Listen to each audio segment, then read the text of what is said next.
Morning, ladies and gentlemen, and welcome to the Liminal BioSciences Inc. Fourth Quarter 2022 Results. Résultats du quatrième trimestre conference call.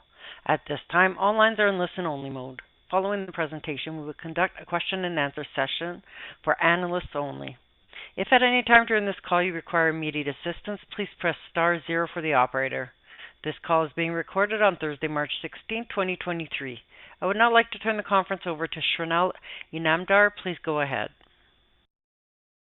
Thank you, operator. Good morning, ladies and gentlemen. I'm the Associate Director of Investor Relations and Communications at Liminal, and I'd like to welcome you to our fourth quarter and year ended December 31st, 2022 results conference call. This recorded webcast will be accessible from the Investor Resources page on the Liminal BioSciences website and will be available for replay later today. For those of you dialing in, you can find a copy of our presentation slides on the webcast section of the website or via the conference call portal. Moving on to slide 2, I'd like to remind everyone that we will be making forward-looking statements today during the webcast, including remarks or current expectations concerning future developments of the pipeline, the properties of our product candidates, and the timing of initiation or nature of preclinical and clinical trials and potential therapeutic areas, or potential of our programs to address significant unmet medical needs, our regulatory plans, financing plans, our company, our financial position, including our expected cash runway, our ability to actively seek and close on opportunities to monetize non-core assets or to continue or comply with NASDAQ listing rules, and possible changes in the industry and competitive environment. These forward-looking statements are based on our current expectations and beliefs and on information currently available to us. These statements are subject to risks and uncertainties, including those contained in our updated reports that we file with the U.S. Securities and Exchange Commission, or SEC, and Canadian Securities Commissions from time to time, including our annual report on Form 20-F and 6-K containing our press release of the results of the fourth quarter and year ended December 31st, 2022, each of which we have filed with the SEC and on SEDAR, that could cause actual results to differ material from those contained in the forward-looking statements. Please note that these forward-looking statements made during the webcast today speak only of our expectations as of today's date, and Liminal BioSciences undertakes no obligation to update these statements to reflect subsequent events or circumstances, except to the extent required by law. As stated on slide 3, during this morning's webcast, Liminal BioSciences Chief Executive Officer, Mr. Bruce Pritchard, will provide a brief summary of our recent achievements and upcoming expected milestones. Ms. Nicole Russo, Chief Financial Officer, will then present the financial and operational highlights for the fourth quarter and the year ended December 31st, 2022. We will then follow with an executive summary and a short question and answer period for financial analysts only. I'd now like to hand over the call to our Chief Executive Officer, Mr. Bruce Pritchard. Bruce, over to you. That's great. Thank you very much, Shrinal, and good morning, everyone.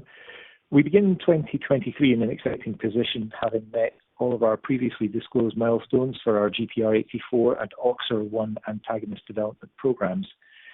If you could all move now to slide 4 in the presentation, I'd like to recap some of our key achievements since our last update. So I'm very pleased to be updating you today on all of the continued progress we've made during the last quarter and subsequently to deliver on our objectives and accelerate the development of our pipeline. At the end of December 2022, we delivered on our objective to monetize non-core assets by completing the sale of a non-core real estate asset for a purchase price of 3.175 million Canadian dollars paid in cash at closing. In January, we held a special meeting of shareholders to vote on a 10-to-1 share consolidation and received approval to implement the share consolidation, which was implemented effective February 1st, 2023. The share consolidation was primarily intended to bring the company into compliance with NASDAQ's continued listing requirements. Following implementation of the share consolidation in February, the company announced that it received written notice from NASDAQ confirming that the company had regained compliance with NASDAQ listing rules as a result of the closing bid price of the company's common stock having been greater than $1 per share for at least 10 consecutive trading days. In January this year, we made progress on our GPR84 antagonist program by selecting LNML 6511 as our candidate for clinical development. We're continuing our clinical trial enabling work for 6511 and expect to submit a regulatory application to commence first-in-human clinical trials during the second half of 2023. Ongoing experiments are expected to allow us to select the lead clinical indication for this program in the coming months. We believe that the GPR84 receptor could be an important biological target in several therapeutic areas of interest. GPR84 is broadly expressed and may play an interesting role in the relationship between inflammation, obesity, and diabetes. Our preclinical research combined with published work from other groups indicates a potential role for antagonism of GPR84 in fibrotic disease, including NASH, IBD, and IPF. More recently, 3-hydroxydecanoate, an agonist of GPR84 and a metabolite of decanoic acid, was found to be enriched in circulation of obese individuals compared to non-diabetic controls. This was associated with adipose inflammation and increased fasting insulin levels.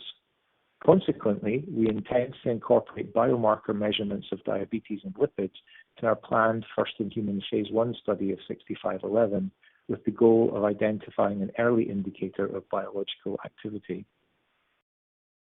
We're also pleased to announce that we've added a new drug discovery program targeting the development of a liver-safe GPR40 agonist compared to other compounds in development as a possible treatment for type 2 diabetes.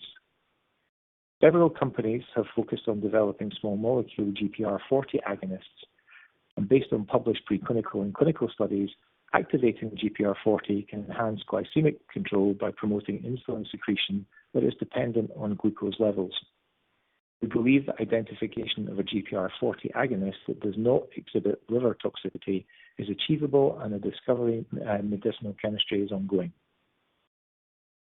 From a cash standpoint, we've anticipated cash and cash equivalents to fund our near-term development goals into early 2024, with possibilities to further extend that runway with the sale of non-core real estate assets.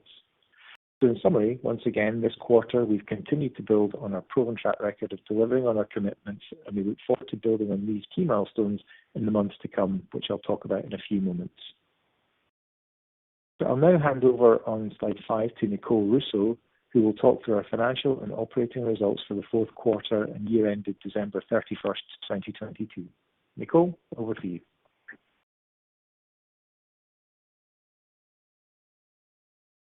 Thank you, Bruce. Slide 6 is a quick reminder that this part of today's webcast is based on the audited consolidated financial statements for the year ended December 31st, 2022.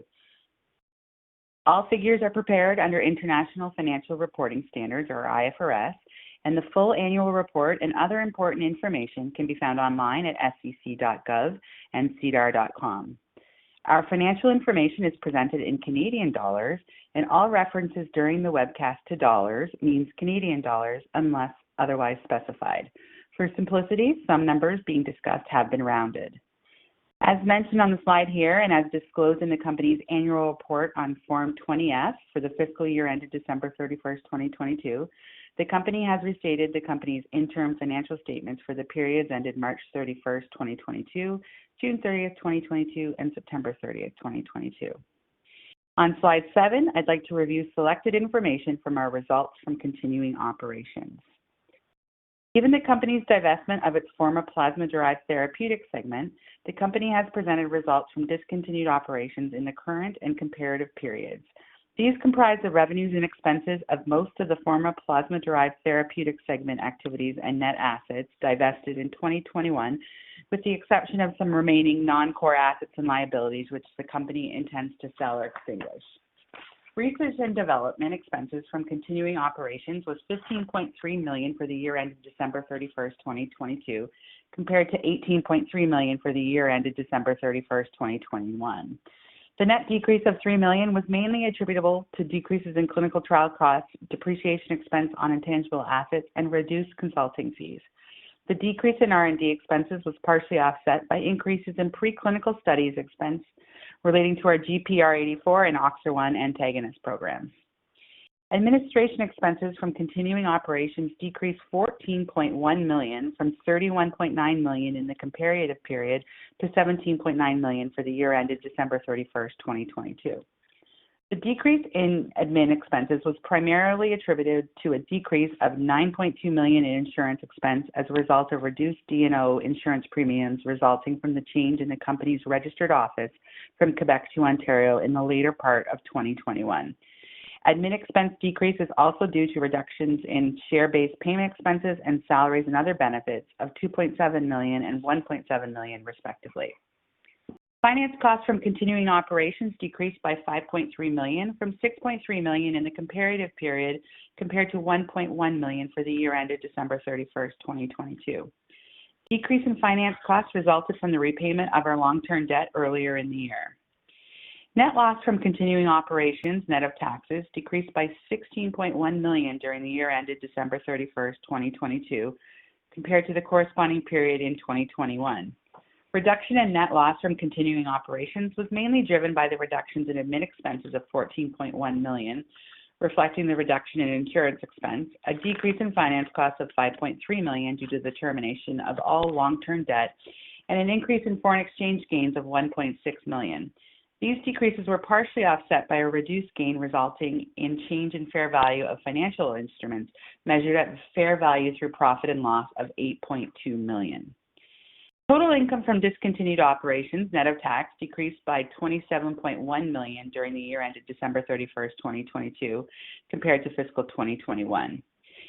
During 2021, income from discontinued operations included the results from the sale of our Replazim business and the priority review voucher of $138 million, as well as a gain on the sale of our plasma collection centers of $2.5 million, offset by relevant operational expenses of the discontinued operations of $83.1 million. Income from discontinued operations in the current year is comprised of the decrease in expenses due to the termination of the CDMO agreement and the resulting reversal in the associated owner's provision and lease liability totaling $27.8 million, as well as the gain from the disposal of our facility in the amount of $2.3 million. Net income was $0.6 million for the year ended December 31st, 2022, compared to net income of $12.2 million for the year ended December 31st, 2021. Moving to slide 8, I'd like to walk through the major elements that impacted our cash and cash equivalents throughout fiscal 2022. These cash flows include cash flows from both continuing operations as well as discontinued operations. We started 2022 with $108.5 million of cash and cash equivalents. During the first quarter, the company repaid its secured first and second term loans of $39.6 million, thereby terminating both the consolidated loan agreements and royalty stream agreement with Structured Alpha LP, or SELP, canceling the outstanding warrants held by SELP issued pursuant to the 2019 restructuring agreement, and releasing the security granted in favor of SELP over the company's assets, including our intellectual property. During the third quarter, the company paid $11.2 million for the termination of the CDMO agreement, leaving two remaining payments of $3.4 million each. The first payment of $3.4 million was made in January 2023, and the final payment will be made in January 2024. During the fourth quarter, the company completed the sale of our LaBrosse facility, a non-core real estate asset, for a purchase price of $3.2 million. The company has used $31.8 million of cash on operating activities during fiscal 22, all of which were incurred to support the small molecules business segment. At December 31st, 2022, the company had $37.1 million in cash and cash equivalents. As stated on slide 9, I will now turn the call back to Bruce for some closing comments.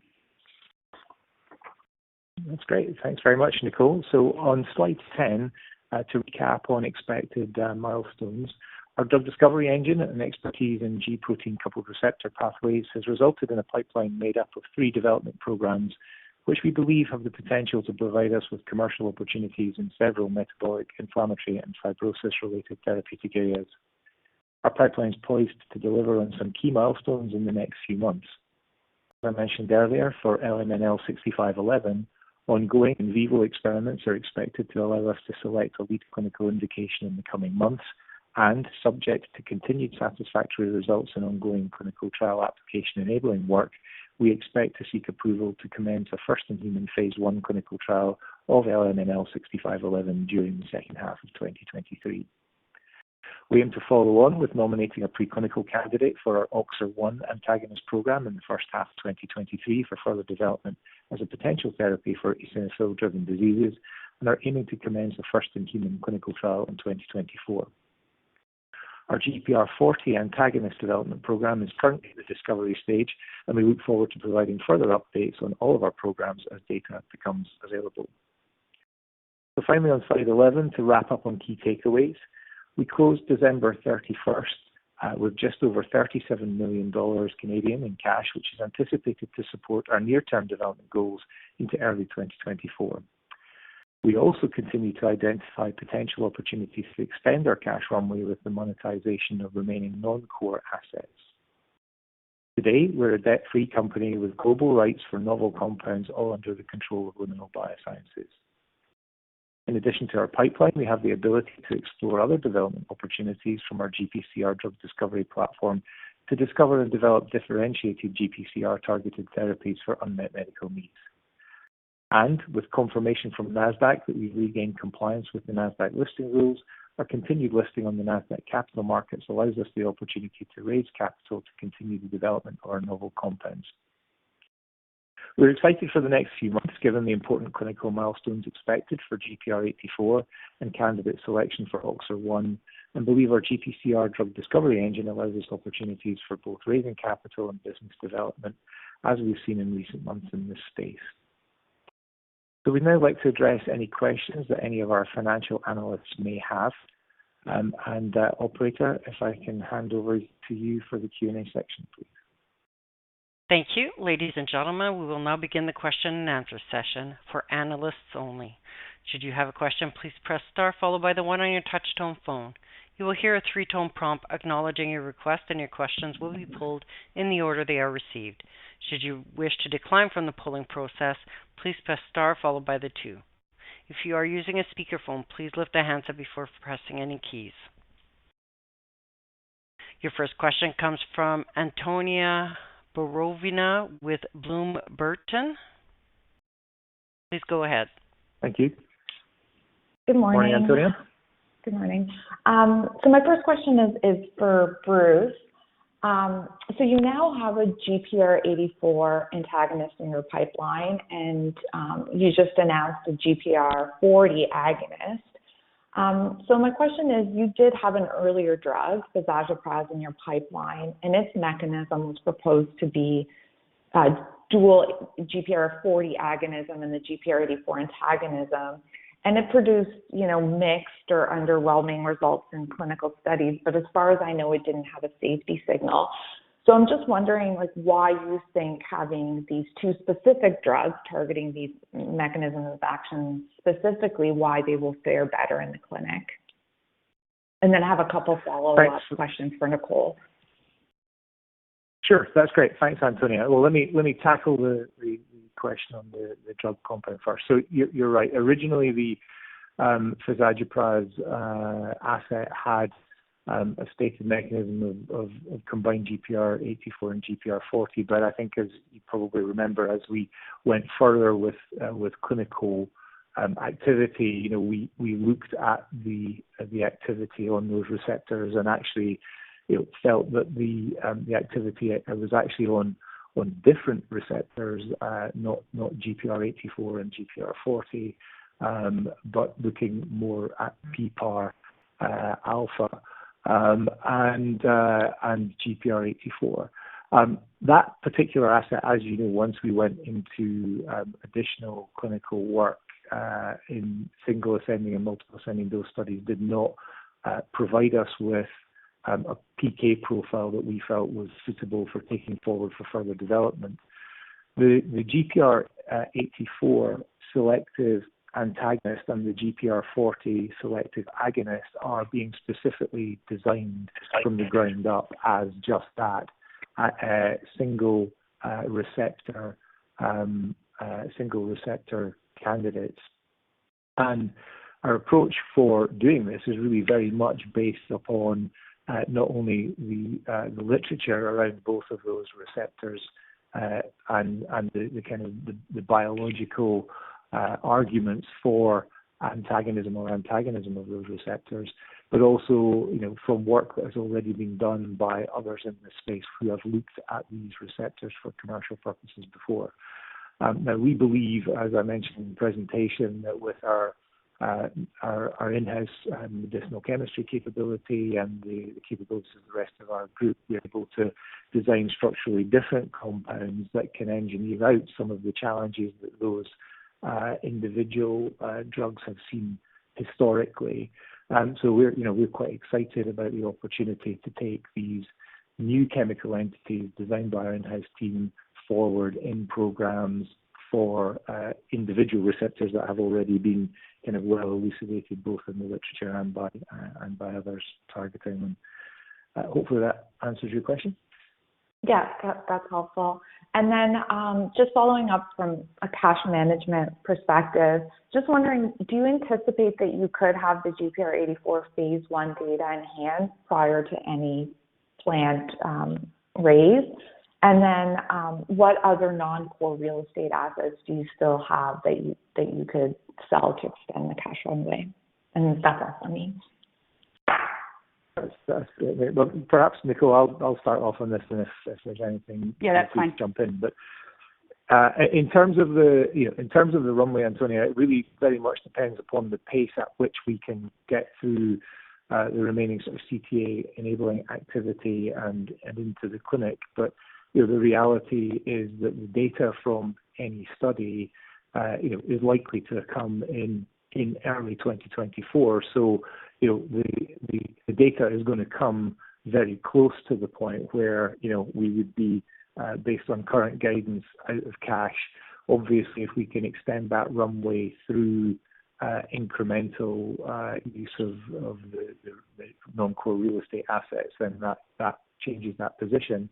In terms of the specific assets that we're talking about here, these are the remaining assets that we hold from the acquisition of Celesta that the company did several years ago. Great, thank you.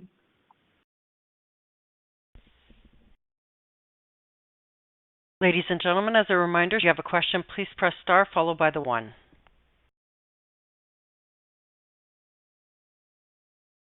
There are no further questions at this time. Please proceed.